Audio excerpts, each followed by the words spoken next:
Hi friends, मैं अभिषेक आपका फिर से अपने इस यूट्यूब चैनल 2 मेगा क्लासेज में स्वागत करता हूं। आज बिहार विशेष में यह दूसरा वीडियो है जिसमें बिहार में अंग्रेजी राज की स्थापना के बारे में देखेंगे। अब कहिए कि श्रीमान बिहार में अंग्रेजी राज की स्थापना के बारे में क्यों देखेंगे, क्यों देखना चाहिए? तो देखिए, बिहार का जो भाग था वो बंगाल के साथ जुड़ा हुआ था।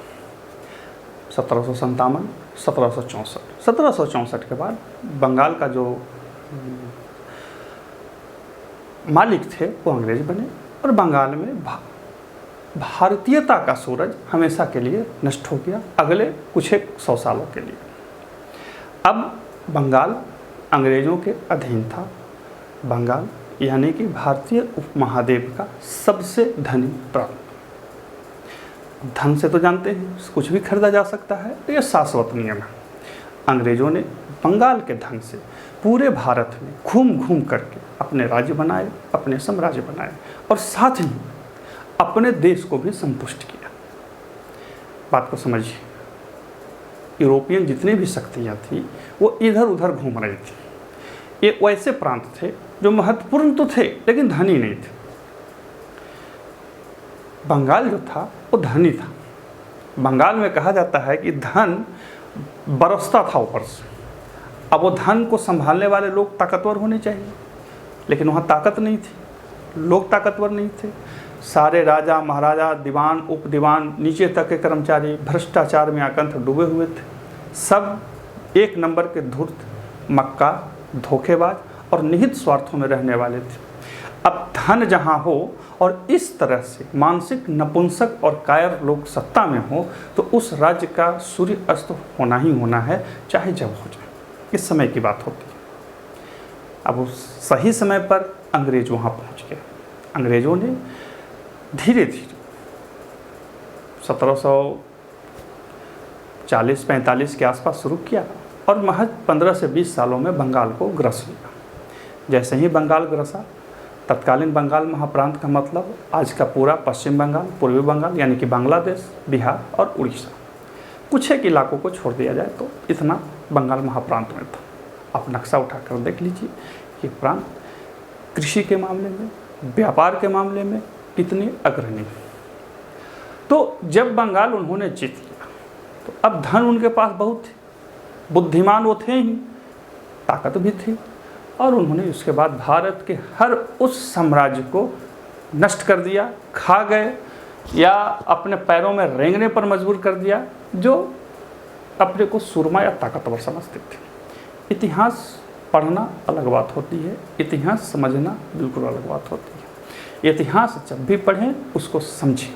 इतिहास में बहुत सारे कारक जुड़े होते हैं, जिसमें वहाँ के लोकल कारक भी होते हैं, कुछ अंतर्राष्ट्रीय कारक भी होते हैं, कुछ जन समुदाय कारक भी होते हैं और कुछ अन्य वैसे भी कारक होते हैं जिन्हें हम समझने का प्रयास करते हैं या नहीं समझ पाते हैं। बहुत सारे लोग जब इतिहास पढ़ते हैं तो तत्कालीन समय का इतिहास, मतलब जो समय घटना घटी उस समय के इतिहास का विश्लेषण या उसको देखने का प्रयास आधुनिक समय से करते हैं। ये इतिहास पढ़ने का बिल्कुल गलत और अवैध तरीका है।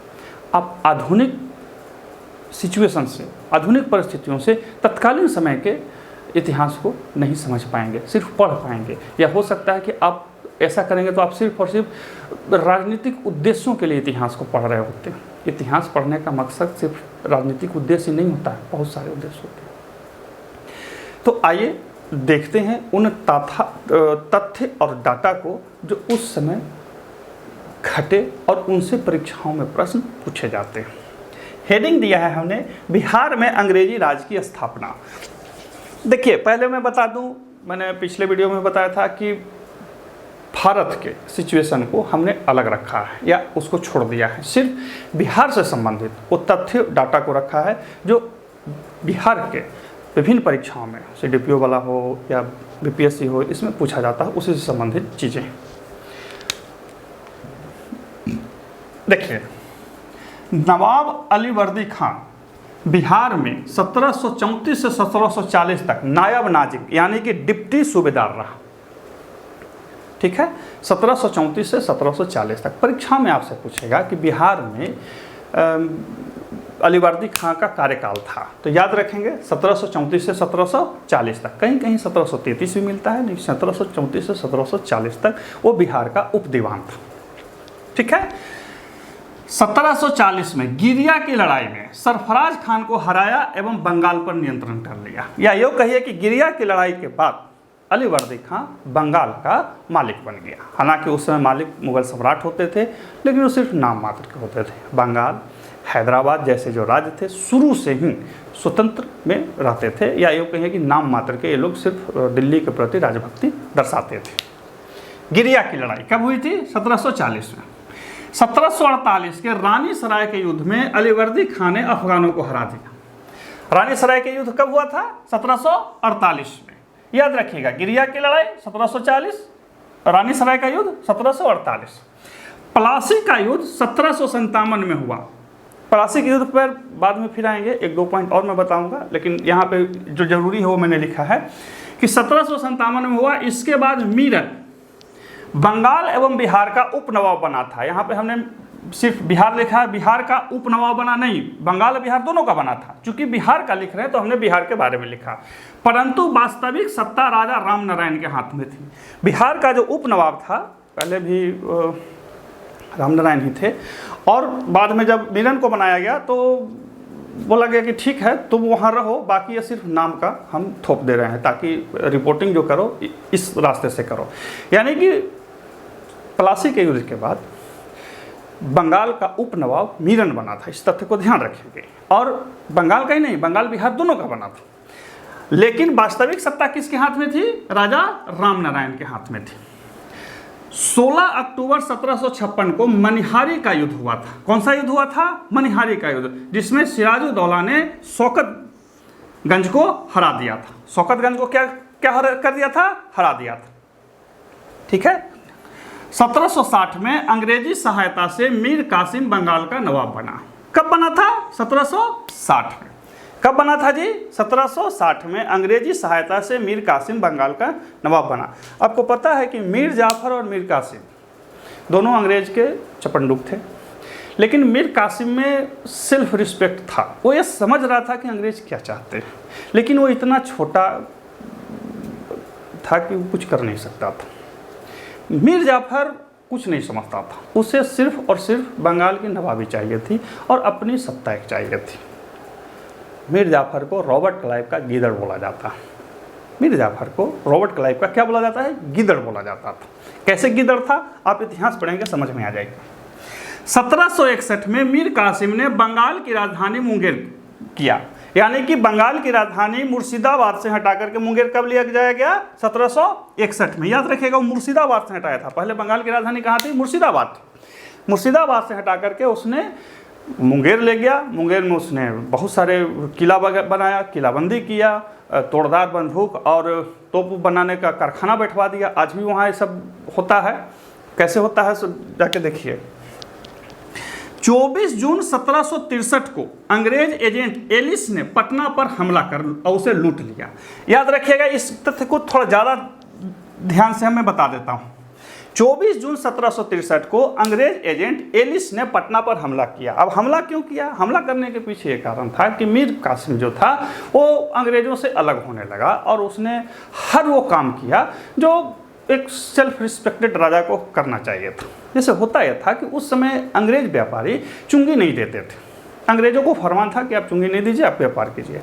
इसकी आड़ में कंपनी के जो लोकल एजेंट थे और अंग्रेजी लोग थे वो भी काम व्यापार करते थे बिना चुंगी दिए हुए। इससे राजस्व को घाटा होता था। भारत की जो क्या कहते हैं व्यापारी थे उन्हें 25% चुंगी देना पड़ता था। तो ये व्यापारिक लड़ाई बहुत आगे बढ़ गई। मीर कासिम ने बोला कि एक काम करो, सबको ख़त्म करो, किसी को चुंगी नहीं देना होगा, सिर्फ नमक पर 2.5% सब कोई कर देगा, बाकी कोई नहीं देगा। तो ऐसा कुछ झमेला हुआ। याद रखिए कि इनका जो झमेला था प्रारंभ में, इसके चरित्र को समझिए। अंग्रेजों का जो प्रारंभिक चरित्र था भारत के राजाओं से लड़ने के लिए, वो सिर्फ व्यापारिक था।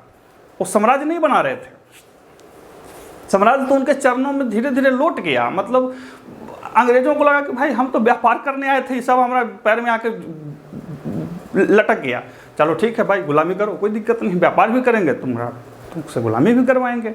याद रखिएगा, इस कभी कभी परीक्षाओं में पूछता है या मेंस में पूछेगा आपसे कि भाई ये कैसे आप समझा सकते हैं कि भारत अंग्रेजी राज में के पैरों में अनायास ही लिपट गया या लुटने के लिए तैयार हो गया। तो यहाँ पर इस चीज़ को ध्यान रखेंगे।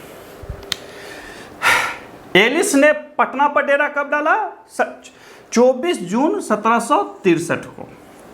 एलिस एजेंट था अंग्रेजों का और उसने पटना पर हमला किया, पटना को लूटा और बहुत सारे निर्दोष नागरिकों की उसने हत्या कर दी। अब जनता क्रुद्ध हो गई, लोग भी क्रुद्ध हो गए। तो फिर जो मीर कासिम थे उन्होंने एलिस को बंदी बनाया, बंदी बना करके मुंगेर लेके चले गए।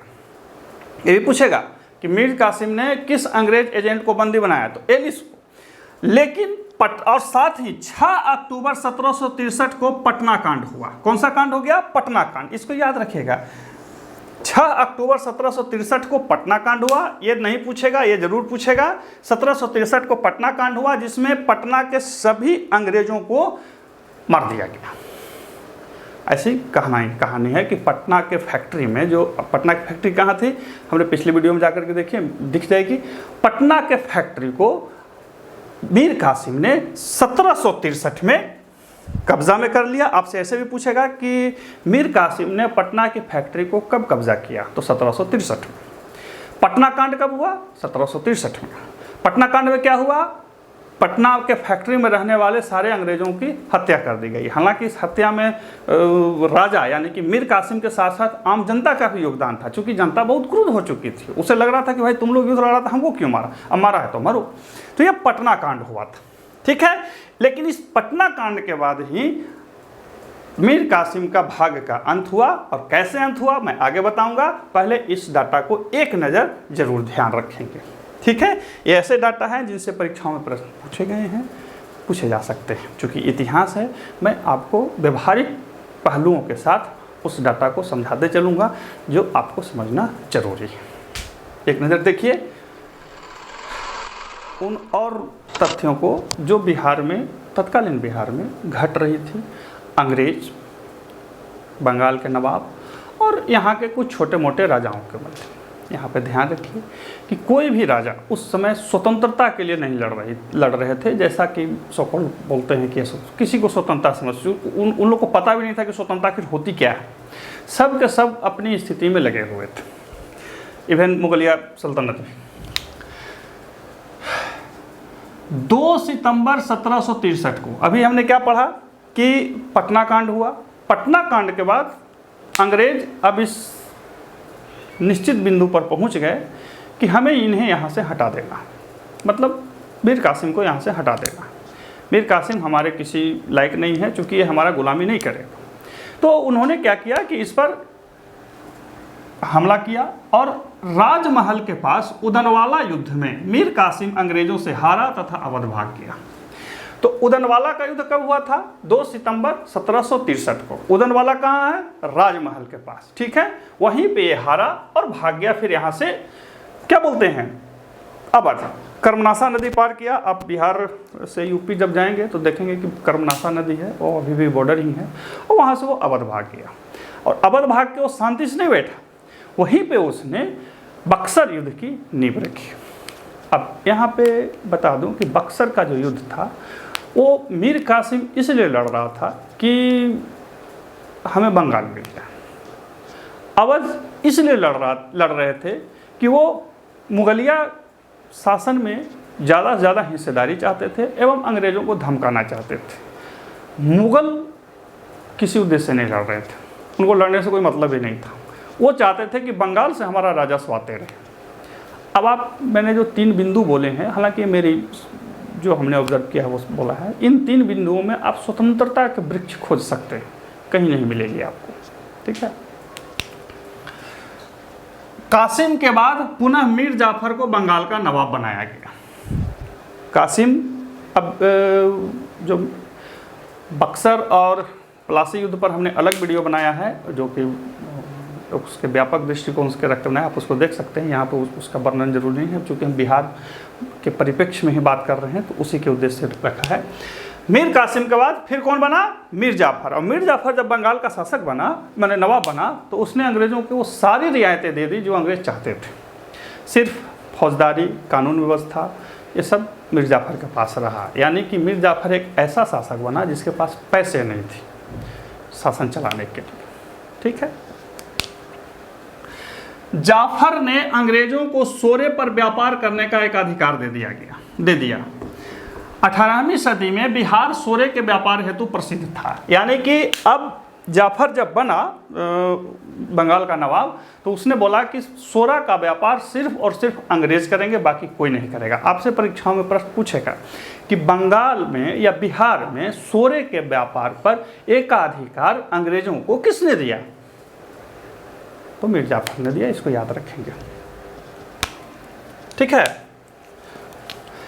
बिहार में ब्रिटिश सत्ता, सिर्फ और सिर्फ ब्रिटिश सत्ता का सर्वप्रथम विरोध अली गौहर ने किया और उसने पटना पर 1760 में डेरा डाल दिया। डेरा डालने का मतलब घेरा डाल दिया।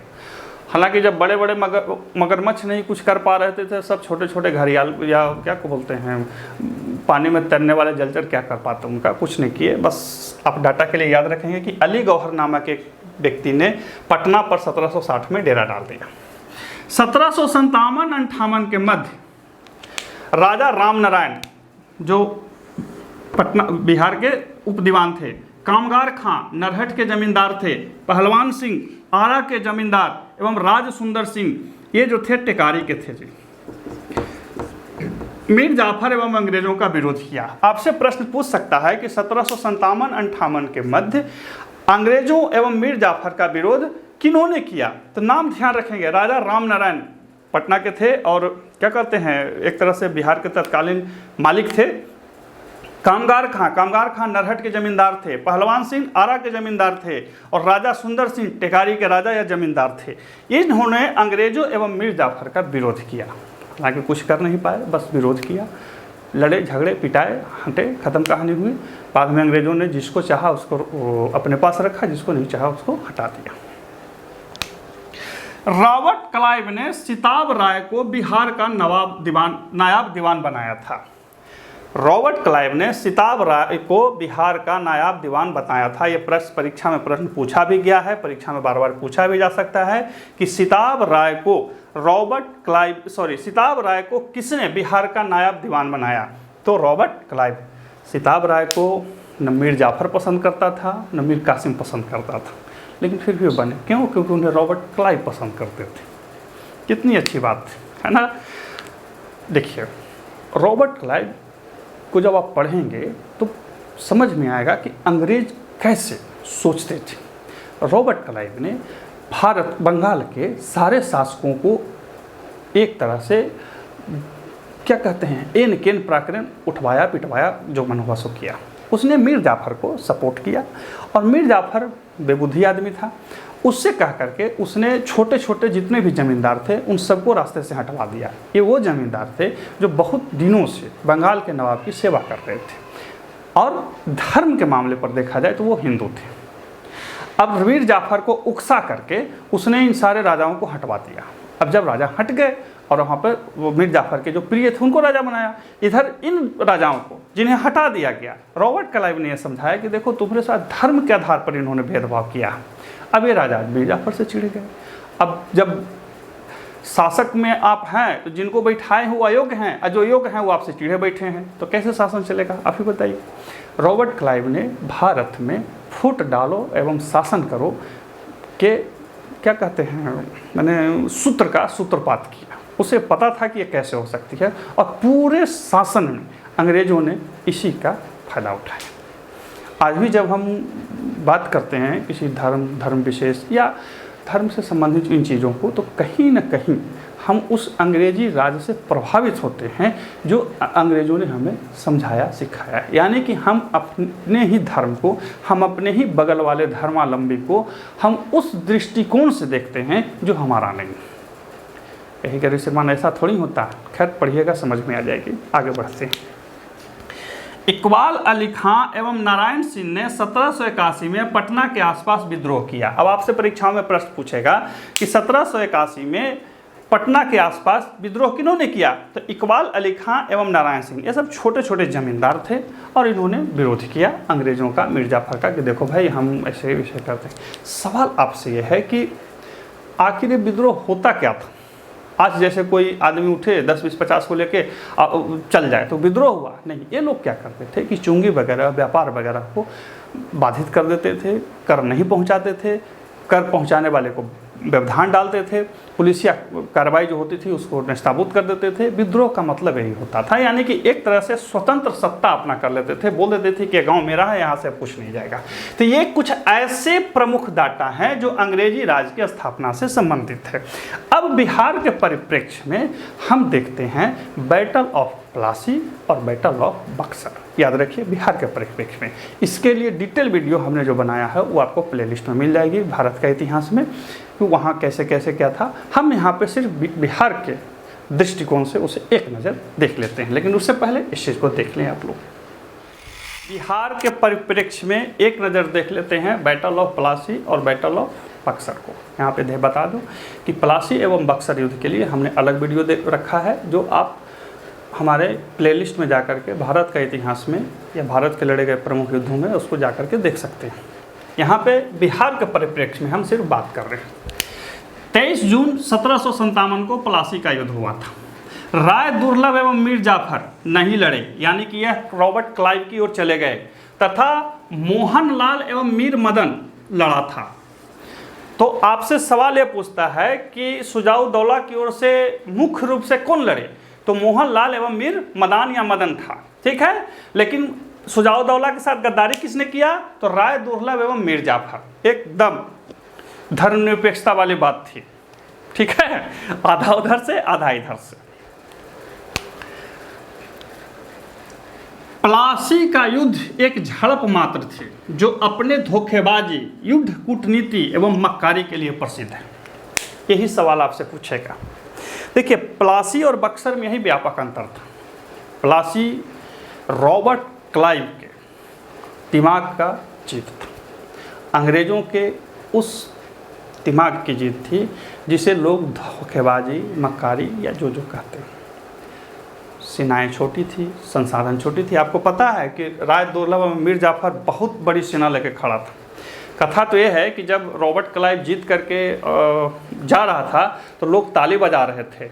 लिखा है कि जितने लोग ताली बजा रहे थे, यदि उतने लोग एक एक पत्थर भी मारते तो रॉबर्ट क्लाइव की पूरी अंग्रेजी सेना वहीं पर खत्म हो गई होती। लेकिन नहीं, लोग ताली बजा रहे थे। क्या सोच था उस समय? खैर छोड़िए, उस समय के सोच को अब आज के सोच से जब तुलना कीजिएगा तो बिल्कुल अलग हो जाएगा। जैसा मैंने वीडियो के प्रारंभ में बताया कि इतिहास पढ़ा नहीं जाता है, इतिहास समझा जाता है। खैर आइए, 22 अक्टूबर 1764 को बक्सर का युद्ध हुआ। अंग्रेज कमांडर हेक्टर मुनरो था। इसको उस समय नियुक्त किया गया था, पहले नहीं था। पहले जो था वो डर गया, अंग्रेज सेनापति बनाया इस हेक्टर मुनरो को। अवध के नवाब थे सुजाउद्दौला, मुगल बादशाह था शाह आलम द्वितीय एवं मीर कासिम थे जो भारत के पक्ष थे। भारतीय पक्ष हार गया। अब बंगाल के सूर्य का अस्त हो गया। आपसे सवाल पूछेगा कि बक्सर का युद्ध कब हुआ था? तो 22 अक्टूबर 1764 को।